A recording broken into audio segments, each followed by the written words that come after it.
Tyre সেক্টরের একটা অন্যতম কোম্পানির যার নাম হচ্ছে জেকে টায়ার। জেকে টায়ারের হচ্ছে আমরা ফান্ডামেন্টালসটাকে নিয়ে অ্যানালিসিস করবো, দেখবো যে কোম্পানিটা ফান্ডামেন্টালি কতটা সাউন্ড রয়েছে। তো জেকে টায়ার এই কোম্পানিটা হচ্ছে টায়ার সেক্টরের একটা অন্যতম কোম্পানি এবং জেকে গ্রুপের কিন্তু একটা অন্যতম কোম্পানি।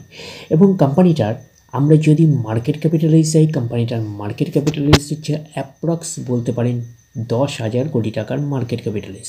অর্থাৎ এই কোম্পানিটাকে আমরা মিড ক্যাপ টাইপের কোম্পানি হিসাবে কনসিডার করতেই পারি। এবং আমরা যদি কোম্পানিটার যদি আরওসি দেখি, রিটার্ন অন ক্যাপিটাল এমপ্লয়েড আছে কত 19.3%, আরওই রিটার্ন অন ইকুইটি আছে 20.6%। তাহলে এইটুকুনি বলতে পারি আরওসি আর আরওই হচ্ছে ডিসেন্ট রয়েছে। তো কোম্পানির পারফরমেন্সের উপরে কিন্তু ডিপেন্ড করে আরওসি আর আরওই, এটুকুনি মাথায় রাখবেন। এবারে আমরা চলে যাচ্ছি কোম্পানিটার হচ্ছে ব্যালেন্স শিটে, দেখবো যে ব্যালেন্স শিট কতটা সাউন্ড রয়েছে। তো চলে আসলাম ব্যালেন্স শিটে। তো ব্যালেন্স শিট পার্টের আমরা চলে যাচ্ছি কোম্পানিটার হচ্ছে রিজার্ভ অ্যান্ড সারপ্লাসে।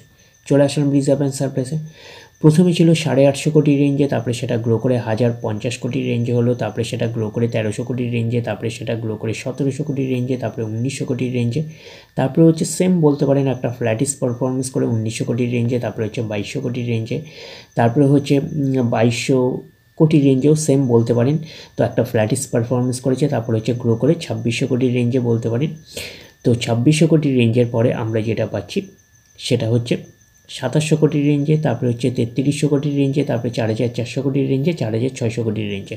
তো ওভারঅল রিজার্ভ অ্যান্ড সারপ্লাসের মধ্যে একটা কনসিস্টেন্সি পেয়েছি, প্লাস গ্রোথ পেয়েছি। শুধু একবার একটা ফ্ল্যাটিস পারফরমেন্স করেছে, নাহলে কিন্তু ওভারঅল কিন্তু রিজার্ভ অ্যান্ড সারপ্লাসের মধ্যে কনসিস্টেন্সিও রয়েছে, প্লাস কিন্তু গ্রোথ রয়েছে। এটা কিন্তু কোম্পানির ক্ষেত্রে একটা পজিটিভ সাইন। তো এটা থেকে একটা আমরা ওভারভিউ পেতে পারি যে নেট প্রফিটের মধ্যে কনসিস্টেন্সি প্লাস গ্রোথ থাকার পসিবিলিটিস অনেক অংশ রয়েছে। তার কারণটা কি, নেট প্রফিটের কিছু অংশ রিজার্ভ অ্যান্ড সারপ্লাসে ট্রান্সফার হয়। তো ওভারঅল ভিউটা আমাদের কাছে ক্লিয়ার হয়ে যাবে কোম্পানিটার প্রফিট অ্যান্ড লসে গেলে। তো প্রফিট অ্যান্ড লসে গেলে ক্লিয়ার হয়ে যাবে যে নেট প্রফিটের মধ্যে কতটা কনসিস্টেন্সি রয়েছে, কতটা গ্রোথ রয়েছে। তো এখন রিজার্ভ অ্যান্ড সারপ্লাস রয়েছে 4600 কোটির রেঞ্জে আমরা বলতে পারি। এইবারে আমরা চলে যাব কোম্পানিটার হচ্ছে বোরিং পার্টে। তো চলে আসলাম বোরিং পার্টে। তো বোরিং পার্টের হচ্ছে আমরা চলে যাচ্ছি কোম্পানিটার হচ্ছে লং টার্ম বোরিংয়ে। প্রথমে ছিল 1200 কোটির রেঞ্জে, তারপরে সেম 1200 কোটির রেঞ্জে 1500 কোটি, সেম 1500 কোটি, 3500 কোটি, 3100 কোটি, 3300 কোটির রেঞ্জে, তারপরে জিরো, তারপরে হচ্ছে 2800 কোটির রেঞ্জে আমরা পাচ্ছি লং টার্ম বোরিং। তো 2800 কোটির রেঞ্জের পরে আমরা যেটা পাচ্ছি সেটা হচ্ছে 2400 কোটির রেঞ্জে, 2300 কোটির রেঞ্জে, 2100 কোটির রেঞ্জে, তারপরে বলতে পারেন 2100 কোটির রেঞ্জে। তো লং টার্ম বোরিং মোটামুটি অনেকটাই রয়েছে 2100 কোটির রেঞ্জে আমরা বলতে পারি। তো লং টার্ম বোরিং থাকা ভালো না খারাপ, যদি বলেন এক কথায় খারাপ, তার মানে কোম্পানির এক্সট্রা বার্ডেন থাকে ইন্টারেস্ট পে করার ব্যাপারে। যদি কোম্পানি লং টার্ম বোরিংকে যদি সঠিকভাবে ইউটিলাইজ করে যদি নেট প্রফিটের মার্জিনটা বাড়াতে পারে, তাহলে লং টার্ম বোরিং ঠিকঠাক আছে, আমরা এইটুকুনি কনসিডার করতেই পারি। তো ওভারঅল ভিউটা আমাদের কাছে ক্লিয়ার হয়ে যাবে কোম্পানিটার প্রফিট অ্যান্ড লসে গেলে। তো প্রফিট অ্যান্ড লসে গেলে ক্লিয়ার হয়ে যাবে যে কোম্পানি নেট প্রফিটের মার্জিনটাকে ঠিকঠাক বাড়িয়েছে কিনা লং টার্ম বোরিংকে সঠিকভাবে ইউটিলাইজ করে। তাহলে ক্লিয়ার ব্যাপারটা। তো আবার আপনাদের রিপিট করে বলে দিচ্ছি যে লং টার্ম বোরিংকে সঠিকভাবে ইউটিলাইজ করে নেট প্রফিটের মার্জিনটা বাড়াতে সক্ষম হয়েছে কিনা সেটা প্রফিট অ্যান্ড লসে গেলে আমাদের কাছে ক্লিয়ার হয়ে যাবে।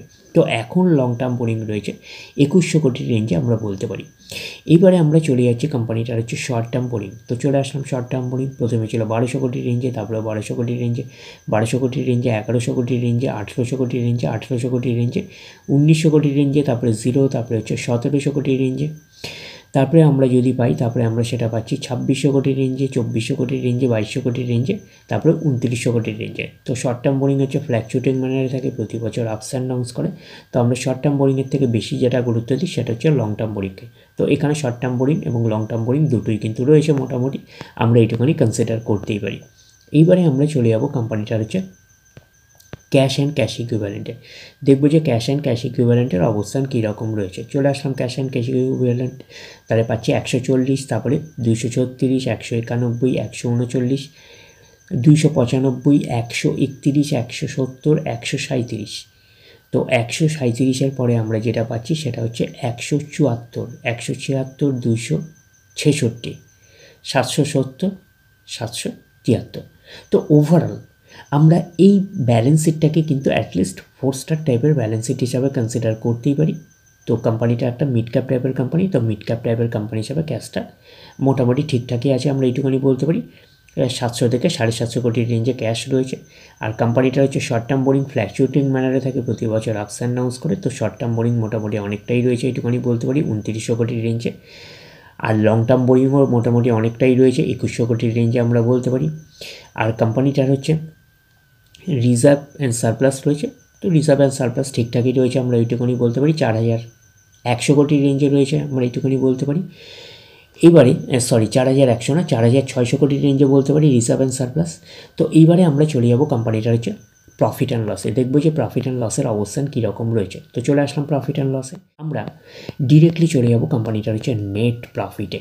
তো আমরা চলে আসলাম কোম্পানিটার হচ্ছে নেট প্রফিটে। প্রথমে ছিল 203 কোটি, তারপরে সেটা গ্রো করে 263, 330, 467, পরপর গ্রো করলো। তারপরে একটা ডাউন পারফরমেন্স করে 381, তারপরে আবার ম্যাসিভ ডাউন পারফরমেন্স করে 63, তারপরে আবার গ্রো করে 173, তারপরে একটা ডাউন পারফরমেন্স করে 141, তারপরে আবার জাম্প করে 331, তারপরে আবার একটা ডাউন পারফরমেন্স করে 201, 201-এর পরে সেটা আবার গ্রো করে 263, তারপরে আবার হচ্ছে জাম্প করে 806, তারপরে আবার কিন্তু একটা ডাউন পারফরমেন্স করে 757। তো ওভারঅল আমরা নেট প্রফিটটাকে দেখে কী বুঝতে পারছি যে নেট প্রফিটের মধ্যে কিন্তু একটা স্ট্রাগলিং ফেজ রয়েছে। তো কিছু কিছু জায়গায় গ্রোথ রয়েছে, বাট কনসিস্টেন্সি কিন্তু অভাব রয়েছে, আমরা এইটুখানি বলতে পারি। কনসিস্টেন্সি কিন্তু সেভাবে পেলাম না। তো রিজার্ভ অ্যান্ড সারপ্লাস থেকে একটা আমরা ওভারভিউ পেয়েছিলাম যে নেট প্রফিটের মধ্যে কনসিস্টেন্সি প্লাস গ্রোথ থাকার পসিবিলিটিস অনেক অংশে রয়েছে, বাট নেট প্রফিটের মধ্যে কনসিস্টেন্সি না পেলেও তো কিছু কিছু জায়গায় কিন্তু গ্রোথ পেয়েছে, আমরা এইটুখানি বলতে পারি। তো কোম্পানি লং টার্ম বোরিংকে কি সঠিকভাবে ইউটিলাইজ করছে? তো কোম্পানি লং টার্ম বোরিংকে সঠিকভাবে ইউটিলাইজ করছে বলে কিন্তু নেট প্রফিটের মার্জিনটা বাড়ছে, আমরা এইটুখানি কনসিডার করতেই পারি। তো ওভারঅল আমরা এই প্রফিট অ্যান্ড লসটাকে কিন্তু অ্যাটলিস্ট 4 স্টার টাইপের প্রফিট অ্যান্ড লস হিসাবে কিন্তু কনসিডার করতেই পারি।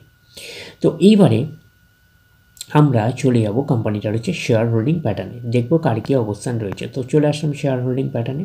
তো শেয়ার হোল্ডিং প্যাটার্ন হচ্ছে প্রমোটার মিসকে কোম্পানির ওনার কত পার্সেন্ট স্টেক হোল্ড করে রয়েছে? 50.56%। এফআইএস ফরেন ইনস্টিটিউশনাল ইনভেস্টার রয়েছে 16.45%। ডিআইএস যে ডোমেস্টিক ইনস্টিটিউশনাল রয়েছে 5.85%। আর পাবলিক রয়েছে 27.16%। 27.16%। তাহলে এইটুকুনি বলতে পারি প্রত্যেকেরই কিন্তু কম বেশি ইনভলভমেন্ট রয়েছে। তো শেয়ার হোল্ডিং প্যাটার্নটাকে একটা ডিসেন্ট টাইপের শেয়ার হোল্ডিং প্যাটার্ন হিসাবে আমরা কনসিডার করতে পারি। এইবারে আমরা চলে যাব কোম্পানিটার হচ্ছে চার্ট প্যাটার্নে, দেখবো যে শেয়ার হোল্ডারদের কতটা রিটার্ন জেনারেট করেছে। তো আমরা চলে যাচ্ছি কোম্পানিটার চার্ট প্যাটার্নে। আমরা চলে আসলাম কোম্পানিটার হচ্ছে চার্ট প্যাটার্নে। তো জেকে টায়ার হচ্ছে এখন ট্রেড করছে কত? 372 টাকা 80 পয়সায় এখন ট্রেড করছে। আমরা যদি চলি এই কোম্পানিটার মার্কেট ক্যাপিটালাইজ অলরেডি বলে দেওয়া হয়ে গেছিলো অ্যাপ্রক্স 10,000 কোটি টাকার মার্কেট ক্যাপিটালাইজ। অর্থাৎ এই কোম্পানিটাকে আমরা মিড ক্যাপ টাইপের কোম্পানি হিসাবে কনসিডার করতেই পারি। এবং কোম্পানিটার আমরা যদি পিই রেশিও দেখি কত আছে, 13.71 হচ্ছে পিই রেশিও। আমরা যদি চলি এই কোম্পানিটার হচ্ছে 52 উইক হাই, কোম্পানিটার 52 উইক হাই কত আছে? 553 টাকা 95 পয়সা হচ্ছে 52 উইক হাই। এবং কোম্পানিটার আমরা যদি 52 উইক লো দেখি, 355 টাকা 15 পয়সা হচ্ছে 52 উইক লো। তো কোম্পানিটার একদিনের পারফরমেন্স দিয়েছে 4%-এর মতো নেগেটিভ রিটার্ন জেনারেট করেছে একদিনে। 5 দিনে হচ্ছে 3.5%-এর মতো নেগেটিভ রিটার্ন জেনারেট করেছে 5 দিনে। 1 মাসে হচ্ছে 11.5%-এর মতো নেগেটিভ রিটার্ন জেনারেট করেছে 1 মাসে। 6 মাসের পারফরমেন্স দিয়েছে 18%-এর মতো নেগেটিভ রিটার্ন জেনারেট করেছে 6 মাসে। 1 জানুয়ারি থেকে পারফরমেন্স করেছে 5%-এর মতো নেগেটিভ রিটার্ন জেনারেট করেছে 1 জানুয়ারি থেকে। আমরা যদি চলি এই 1 বছরে, তো 1 বছর হচ্ছে 5% থেকে 5.5%-এর মতো নেগেটিভ রিটার্ন জেনারেট করেছে 1 বছরে। তো ন্যাচারাল ব্যাপার, আমরা জানি যে শর্ট টার্মে সেভাবে ওয়েলথ ক্রিয়েট হয় না স্টক মার্কেট থেকে। যত লং খেলবেন স্টক মার্কেটে তত হচ্ছে ওয়েলথ ক্রিয়েট হয়। তো এখন দেখার বিষয় কোম্পানিটা কি লং টার্মে ভালো পারফরমেন্স করেছে, লং টার্মে কি শেয়ার হোল্ডারদের ওয়েলথ ক্রিয়েট করে দিয়েছে, সেটাই কিন্তু এখন আমাদের দেখার বিষয়। তাহলে আমরা চলে যাচ্ছি কোম্পানিটার 5 বছরের চার্ট প্যাটার্নে।